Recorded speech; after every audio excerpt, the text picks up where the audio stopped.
ओम शांति। आज है 5 अगस्त, शिव बाबा की साकार मुरली। आज बाबा कहते हैं, मीठे बच्चे, तुम अभी टिवाटे पर खड़े हो।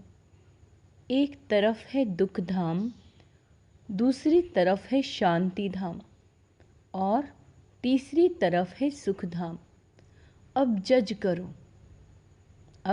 करो हमें किधर जाना है। प्रश्न, किस निश्चय के आधार पर तुम बच्चे सदा हर्षित रह सकते हो? उत्तर, सबसे पहला निश्चय चाहिए कि हम किसके बने हैं। बाप का बनने में कोई वेद शास्त्र आदि पुस्तक पढ़ने की दरकार नहीं। दूसरा निश्चय चाहिए, बाबा ने क्या कहा? पहला कि वेद शास्त्र आदि पढ़ने की दरकार नहीं। दूसरा निश्चय चाहिए कि हमारा कुल सबसे श्रेष्ठ देवता कुल है।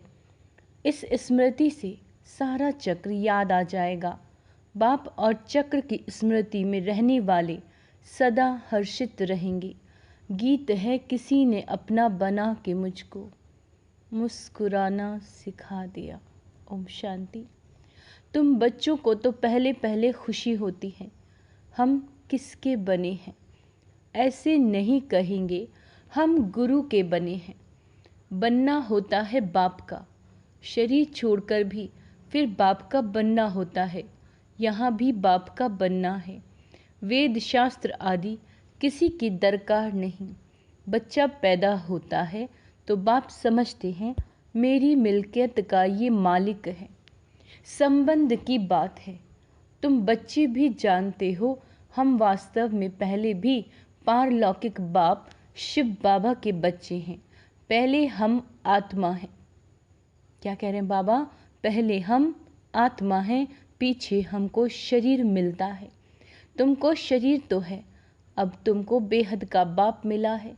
उसने आकर अपना परिचय दिया। तुम कहते हो बाबा हम आपके हैं और कोई संबंध नहीं। बाबा हम आपके हैं और कोई संबंध नहीं। बाप के बच्चे बने हो, यह कहते हैं मैं कोई गुरु गोसाई नहीं हूँ। बोर्ड पर भी ब्रह्मा कुमार कुमारियों का नाम लिखा हुआ है, तो ज़रूर बाप भी होगा। लिखते हो हम ब्रह्मा कुमार कुमारियाँ हैं। यह संबंध हुआ ना, माँ बाप का संबंध चाहिए। गाते भी है तुम मात पिता हम बालक तेरे। आत्मा को जैसे वह अविनाशी याद है, हम आपके जब बालक बनेंगे तब हम वर्षा लेंगे। अभी तुम जानते हो हम माता पिता के बने हैं, हम शिव बाबा के बच्चे हैं, तो ज़रूर बाप और वर्षा याद आता है। तुमको कोई पुस्तक आदि नहीं पढ़ाया जाता, तुमको सिर्फ निश्चय कराया जाता है। बाप के बने हो तो अब उनको याद करो। बाप कहते हैं मेरे को याद करने से तुम लक्ष्मी नारायण बनेंगे। कितनी सहज बात है। विशाल बुद्धि होना चाहिए ना। और तो कुछ नहीं समझते, सिर्फ अपने कुल की बात ही बतलाते हैं कि कैसे हम 84 के चक्र में आते हैं। बाकी वेद शास्त्र आदि पढ़ने से भी तुमको छुड़ाते हैं। बाप को ही याद करते रहना है। यह भी बुद्धि में है कि सृष्टि चक्र कैसे फिरता है। उसके आदि मध्य अंत को जानने से ही तुम उच्चते उच्च बनते हो, स्वर्ग के मालिक बनते हो। तुमको सदैव के लिए हर्षित मुख बनाता हूँ। कितनी सहज बात है, परंतु फिर भी भूल जाते हो। क्या कारण है? माँ बाप को कभी बच्चे भूलते नहीं। बाप और वर्षे को याद करो तो सदैव हर्षित रहेंगे। जब कोई दुख होता है तो बाप को ही याद करते हैं। ज़रूर बाप ने सुख दिया है। कोई दुख देते हैं तो कहते हैं हाय बाबा, हाय भगवान। हर जन्म में हाय हाय करते आए हो। अब तुम बच्चों को बिल्कुल सहज समझाते हैं। भल तुम तंदुरुस्त ना भी हो, कितने भी बीमार हो, तो भी तुम सर्विस कर सकते हो। जैसे बीमारी में मनुष्य को कहते हैं राम राम कहो, तुम भी बीमारी में फिर औरों को बोलो शिव बाबा को याद करो। यह ज़रूर औरों को याद करना पड़े। मरने की हालत में भी तुम ये नॉलेज औरों को दे सकते हो। मरने की हालत में भी परमात्मा के तुम बच्चे हो, उनको याद करो। शिव बाबा बेहद का बाप है, वही वर्षा देंगे। सर्विस का शौक होगा तो मरने समय भी किसी को ज्ञान देंगे। ऐसे नहीं हॉस्पिटल में पड़े हैं और मुख बंद हो जाए, मुख से कुछ न कुछ निकलता रहे। कितनी अच्छी अवस्था होनी चाहिए। बीमारी में भी बहुत सर्विस कर सकते हैं। मित्र संबंधी आएंगे, उनको भी कहेंगे परमात्मा को याद करो, वही सबका रखवाला है। इसीलिए शिव बाबा को याद करो, वह एक है। वर्षा भी सबको एक से मिलता है। लौकिक संबंध में वर्षा मेल को मिलता है। कन्या है ही 100 ब्राह्मणों से उत्तम। पवित्र को दान दिया जाता है। तुम कन्याएं सबसे पवित्र हो, इसीलिए कहते हैं हम कन्या को दान देते हैं। वह बड़ा दान समझते हैं। वास्तव में वो कोई दान होता नहीं। दान तो अभी तुम करते हो। कहते हो हम अपनी कन्या शिव बाबा को देते हैं स्वर्ग की महारानी बनने के लिए। परंतु कन्या भी ऐसी अच्छी पढ़ी लिखी हो, अपने दैवी कुल की हो, जो समझाने से झट समझ जाए। सर्विसेबल चाहिए। छोटे बच्चों को तो नहीं संभालना है, कोई को भी समझाना बड़ा सहज है कि शिव बाबा तुम्हारा बेहद का बाप है। चित्र सामने है, देखो यह ऐसा सतयुग का वर्षा पा रहे हैं। इन लक्ष्मी नारायण को वर्षा कहाँ से मिला? कितनी सहज बात है। इसीलिए बाबा बड़े चित्र भी बनवा रहे हैं। अभी यह नाटक पूरा होता है। हमने 84 जन्मों का पाठ बजाया। अब वापस बाबा के पास जाते हैं, फिर नई दुनिया में आएंगे। हमारा बाबा नई दुनिया का रचयिता है, उसका हमको मालिक बनाते हैं। आपको भी तरीका बतलाते हैं कि बेहद के बाप से सदा सुख का वर्षा तुमको कैसे मिलेगा। एक तो समझाओ। क्या समझाओ? मैं आत्मा हूँ, मैं आत्मा खाती हूँ, मैं आत्मा चलती हूँ। ये बड़ी बाबा कहते हैं अच्छी प्रैक्टिस चाहिए। देह अभिमान टूट जाए। देह अभिमानी को लौकिक संबंध याद आएंगे। जो देह के संबंध अभिमान में रहते हैं उनको लौकिक संबंध याद आएंगे। देही अभिमानी को पारलौकिक बाप ही याद पड़ेगा। उठते बैठते चलते यह बुद्धि में रखना है, मैं आत्मा हूँ। बाप की मत पर चलना है। शिव बाबा मत दे रहे हैं, अपने को आत्मा समझो। मेहनत करनी है, स्वर्ग के भांति तो बनेंगे, परंतु थोड़े में खुश नहीं हो जाओ। फल स्वर्ग में तो जाएंगे, परंतु पक्के मातेले बनो। मातेला उनको कहा जाता है जो बाप दादा को ही याद करते हैं। दूसरा कोई याद पड़ता तो वह सौतेले हो जाते। बहुत है जिनको दोनों याद पढ़ते रहते हैं। यह बाप है अविनाशी, स्वर्ग का वर्षा देने वाला। यह भी कुल है, वह भी कुल है। उनसे तो दुख ही मिलता है, बाकी अल्पकाल क्षण भंगुर सुख का वर्षा मिलता है। अब बुद्धि से जज करना है हम किस तरफ जा रहे हैं और किस तरफ जाएं, लौकिक तरफ या पारलौकिक तरफ। बुद्धि कहती है पारलौकिक बाप के बनकर हम क्यों नहीं स्वर्ग की तरफ जाएं। लौकिक संबंध से जीते जी मरना है, जीते जी मरना है। पारलौकिक बाप का बनने से स्वर्ग का मालिक बनेंगे। यहाँ तो नरक के मालिक बनते हैं। क्या बनते हैं? नरक के मालिक। अब आत्मा कहती है बुद्धि को कहाँ जोड़ें, अपने शांति धाम सुख धाम में जाए या यहाँ जाए। वास्तव में यहाँ जाए, यह उठना ही नहीं चाहिए। यहाँ तो जन्म जन्मांतर रहे। अब तो हम पारलौकिक बाप को कभी छोड़ेंगे नहीं। यहाँ तुम बच्चे सम्मुख बैठे हो, तुम्हारा लौकिक संबंध कोई है ही नहीं। बुद्धि कहती है हम तो बाबा के साथ मुक्ति धाम शांति धाम जाएं। सवेरे उठ ऐसे ऐसे बैठ विचार सागर मंथन करना चाहिए। बैठने से बड़ा मज़ा आएगा। अब किस तरफ जाना चाहिए? नरक तरफ क्यों जाएं? यह माया बड़ा धोखा देती है।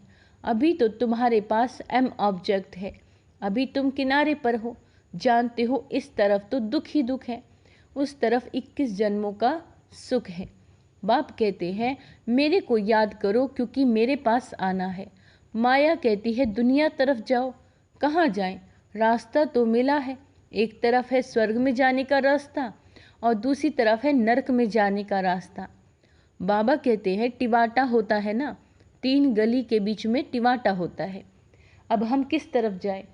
एक गली है मुक्ति की, एक गली है जीवन मुक्ति की, और एक है नर्क की। जैसे 3 नदियों का संगम होता है, 3 वाटिकाएं हैं, एक वाटिका में हम हैं। टिवाटे का मिसाल बाबा कहते हैं अच्छा है। अब कहाँ जाएं?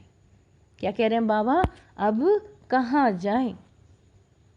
नर्क का तो विनाश होना है, यहाँ बहुत दुख बहुत हैं। अभी हम टिवाटे पर खड़े हैं, पीछे तो नहीं हटेंगे। दुख की गलियों से निकल बाबा ने टिवाटे पर खड़ा किया। दुखधाम की गली से तो तुम जन्म जन्मांतर पास कर आए हो। अब बुद्धि कहती है मुक्ति जीवन मुक्ति तरफ जाएं। मुक्ति धाम में तो सदैव के लिए बैठना नहीं है। ऐसे नहीं हम पाठ से छूट जाएं, आए ही नहीं। पाठ से छूटना नहीं हो सकता।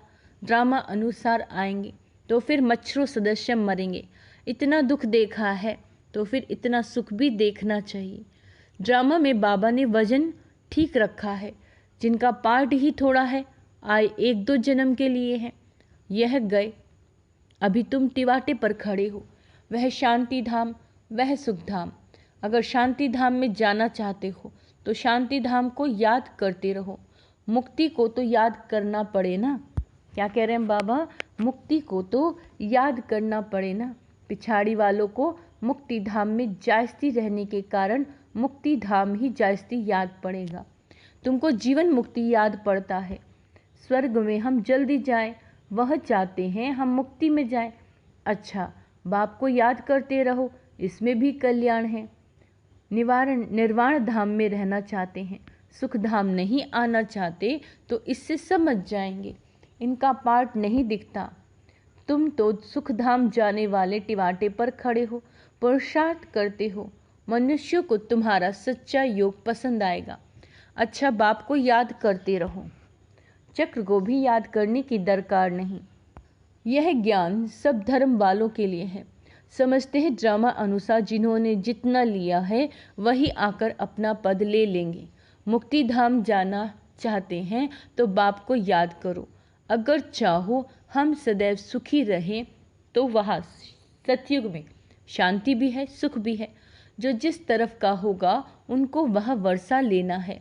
सर्व का मुक्ति जीवन मुक्ति दाता तो बाबा है। 1-2 जन्म लेने होंगे तो इसमें ही सुख भी देखेंगे और दुख भी। जैसे मच्छर आया और गया, वह कोई अमूल्य जीवन नहीं कहेंगे। तुम तो सदैव हर्षित रहने वाले हो।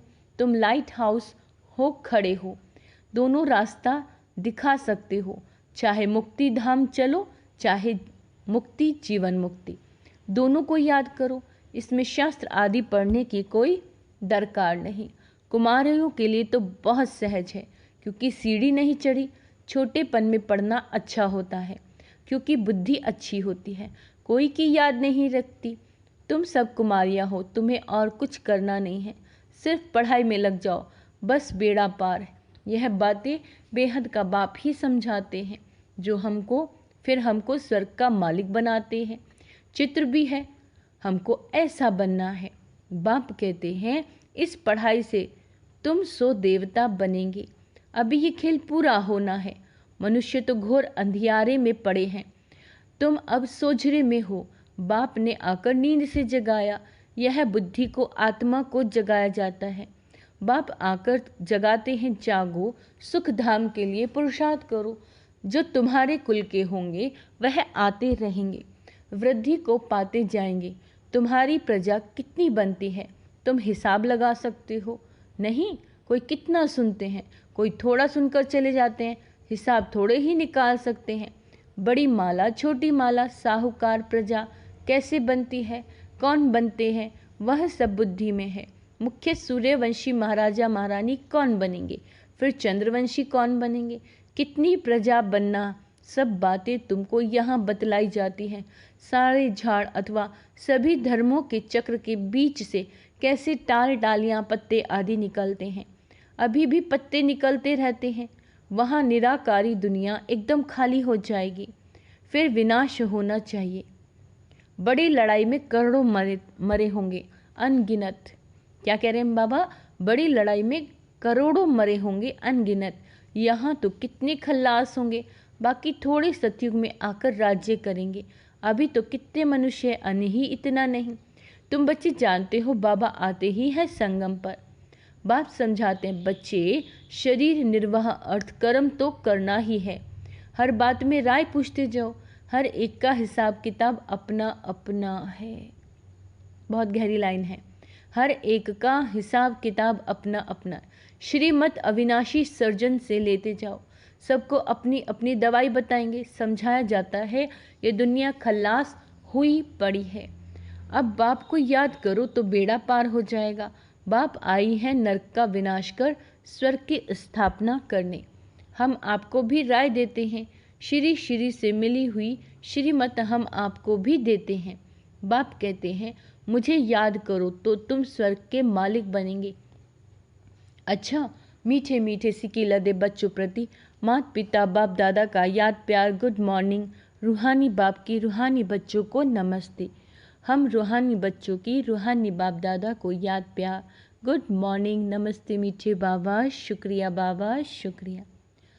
धारणा के लिए मुख्य सार, सर्विस का शौक रखना है। बीमारी में भी बाप की याद में रहना है और दूसरों को भी याद दिलाना है। मुझसे ज्ञानदान करते रहना है। बाबा ने क्या कहा है, बीमारी में भी बाबा को याद करना है और दूसरों को भी याद दिलाना है। मुख से हमेशा ज्ञान का ही दान करना है। पक्का मातेला बनना है, अर्थात एक बाप की ही याद में रहना है। सवेरे सवेरे उठ विचार सागर मंथन करना है, दूसरा कोई भी याद ना आए। बाबा क्या कह रहे हैं कि जब अमृत वेले आप बाबा को याद करते हैं तो कोई और याद ना आए। वरदान, अपनी शुभ और शक्तिशाली भावनाओं द्वारा, अपनी शुभ और शक्तिशाली भावनाओं द्वारा विश्व परिवर्तन करने वाले विश्व कल्याणकारी भव। आप बच्चों के मन में सदा यही शुभ भावना है कि सभी का कल्याण हो, हर आत्मा अपने जन्म सुखी हो जाए, प्राप्तियों से संपन्न हो जाए। आपकी इस शुभ आश और शक्तिशाली भावना का फल विश्व की आत्माओं को परिवर्तन कर रहा है। आगे चल प्रकृति सहित परिवर्तन हो जाएगा, क्योंकि आप संगम युगी श्रेष्ठ आत्माओं को ड्रामा अनुसार प्रत्यक्ष फल प्राप्त होने का वरदान है। इसीलिए जो भी आत्माएं आपके संपर्क में आती हैं वह उसी समय शांति और स्नेह के फल की अनुभूति करती हैं। स्लोगन, त्रिकालदर्शी स्थिति में स्थित रहकर निर्णय करो तो हर कर्म में सफलता प्राप्त होगी। अगर त्रिकालदर्शी की स्थिति में स्थित होकर निर्णय करेंगे तो हर कर्म में क्या होगा, सफलता मिलेगी। तो आज का कौन सा स्वमान है, मैं सफलता मूर्त आत्मा हूँ, मैं विश्व कल्याणकारी आत्मा हूँ, मैं नष्ट मोह आत्मा हूँ। ओम शांति।